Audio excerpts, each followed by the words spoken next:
Hello guys, and welcome back for lesson 2 here. It's our second week. We're going to do unit 1, lesson 2. You can make responsible decisions. Again, our vocabulary is here listed on the left side of the page. Our life skills will be, I will make responsible decisions. I will use resistance skills when appropriate.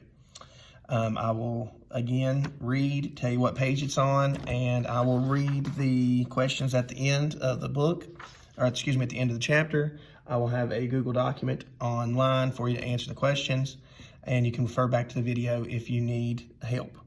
I will start here.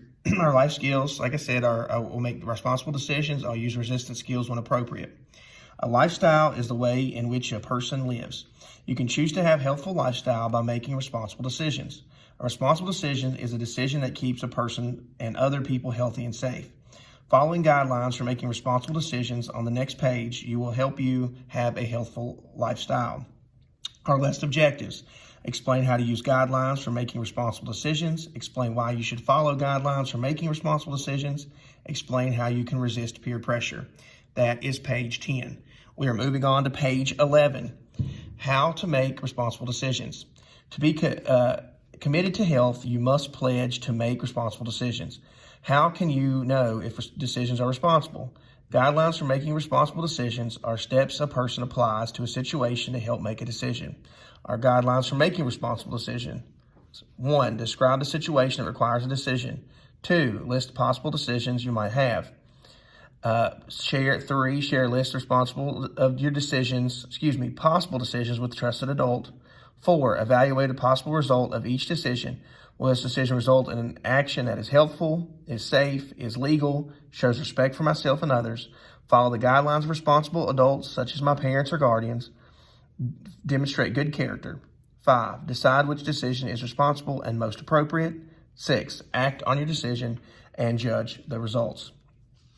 That is page 11 for making decisions, responsible decisions. Page 12 was just here a diagram.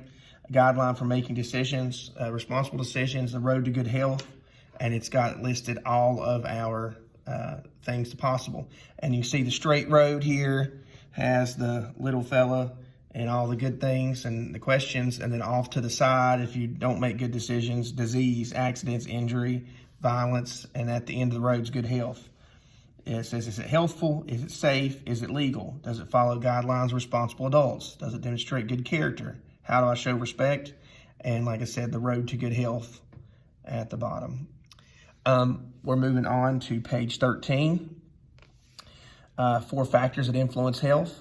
Your health influence is influenced by 4 different factors: your heredity, your quality of life and health care you receive, random events, the decisions you make, and actions that result from them. And we're going to explain all of these things here. Let's look at the amount of control you have in these factors. Some you have control over, some you have zero control over. Your heredity. Heredity is the sum of traits that has been transmitted from a person's biological parents. Your heredity influences your choices of having certain diseases. However, you have some control over what will happen to your health. Regardless of heredity, suppose heart disease is common in your family. You can exercise, eat a healthful diet, and have regular checkups. Such other factors might be diabetes. You don't have a choice sometimes. If you have a family history of diabetes, you might develop and be a juvenile diabetic. You don't have a choice over that. It's something that you inherit. Your heredity is your eye color, your skin color, your hair color, your height, your weight. Things that factor into those will be, there is a chance that you could get traits that your parents don't have called a recessive gene. But more than likely than not, you're going to have traits that your parents have. An example of this will be, I have a brother and sister, and my mother has blue eyes. My brother has blue eyes. My father has brown eyes. My sister has brown eyes, and I have green eyes. I ended up with the recessive trait that neither my mother or father have. So those are the things about your heredity. My mother is 5 feet 1 inch tall. My father is 6 feet 3 inches tall, and thankfully I took after my father, and I am 6 feet 3 inches tall. But I could go either way in that when you are inheriting those genes and traits from your parents. The next one is quality of health care you receive. The health care available to you and the way you use it influences your health. You have some control of the quality of your health. You can keep appointments for regular checkups and get vaccines you need. You can follow advice of your physician and dentist. And most people have a health care. They have access to see the doctor, but may not have insurance to go to the dentist. And that will affect your health care as far as your teeth go. If you can't get regular checkups and get your teeth cleaned, it could affect you later on. So that's an example of that. Random events. A random event is an event over which a person has little or no control. Random event might involve being in the wrong place at the wrong time. For example, you might be crossing the street at a crosswalk. You might be injured when a driver of the car runs a red light. Unfortunately, these acts of violence in society, a person might become the victim of a drive-by shooting.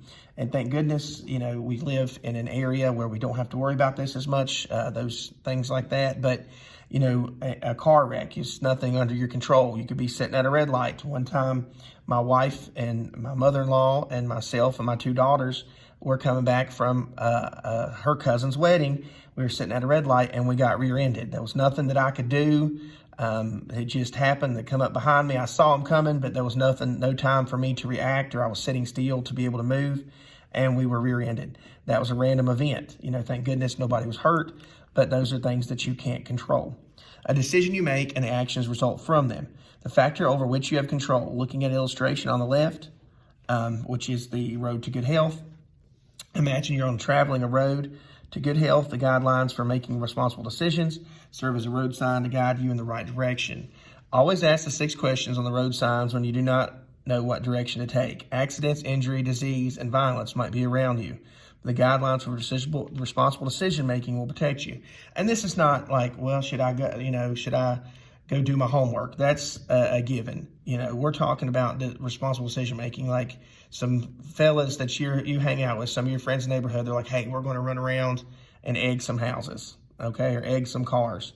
Now, if you get caught, they're probably going to call. They're going to call the cops on you. The cops are going to come after you, and you can get labeled. Even if you weren't throwing anything or doing anything wrong, you'll get labeled a troublemaker.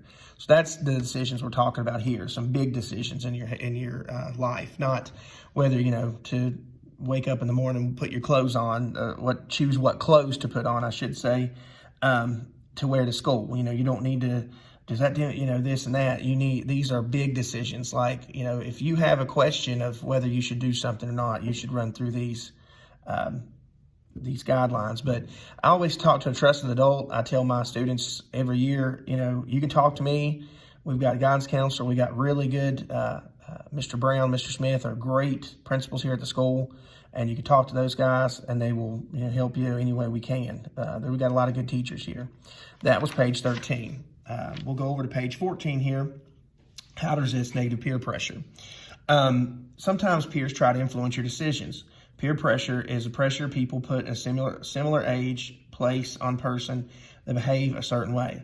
Peers are committed to health. Peers who are committed to health pressure you to choose positive actions. For example, these peers might encourage you to wear a safety belt when riding a car. I think another positive peer pressure would be like trying out for sports or trying out for the band or the choir. Those are positive things that people can have on your life. Peers who are not committed to health might pressure you to choose negative actions. For example, peers might have pressure on you to join a gang or drink alcohol. You'd show a commitment to your health when you stand up to peers who pressure you to choose negative actions. You say no when you're pressured to do anything harmful, unsafe, or illegal. You say no when you're pressured to do something that does not show respect for yourself or others. You say no when you're pressured to do something your parents or guardian would not want you to do. You say no when you're pressured to do something that does not demonstrate good character. Resistance skills are skills that help a person say no to an action or leave a situation. Suppose you want to say no, but by doing so, or you don't know how to say no, and stick to your decision. Use resistance skills when listed to do on the right. Here's a little diagram. It's like you're in a vice or a clamp and the peer pressure is coming in and you're just trying to say no. And here's some resistance skills. Say no in a firm voice. Give reasons for saying no. Be certain your behavior matches your words. Avoid situations in which there are pressure to make harmful decisions. Avoid being with people who make harmful decisions, resist pressure to do something illegal, influence others who make responsible decisions. Yeah, I know you guys have talked about peer pressure and things. I don't know how much you got to cover in DARE, if you got to finish, but I know there's a lot of resistance skills in DARE, a lot of things talking about peer pressure. You actually will have DARE again in the 7th grade. We don't do DARE in 6th, but we do it in 7th. I'm going to focus here now on our health content questions. Page 15. It says, number 1, when should you use the guidelines for making responsible decisions? That's page 11. Why should you follow the guidelines for making responsible decisions? That's page 12. How do these factors influence your health, heredity, quality of health care you receive, random events, and the decisions you make? That's page 13. What's an example of positive peer pressure, negative peer pressure? Page 14. And how can you resist negative peer pressure? Page 14. So if you need to refer back to the video to answer the questions, they'll be in that Google document. Just type your answers in and submit that, and we will see you soon. Thanks.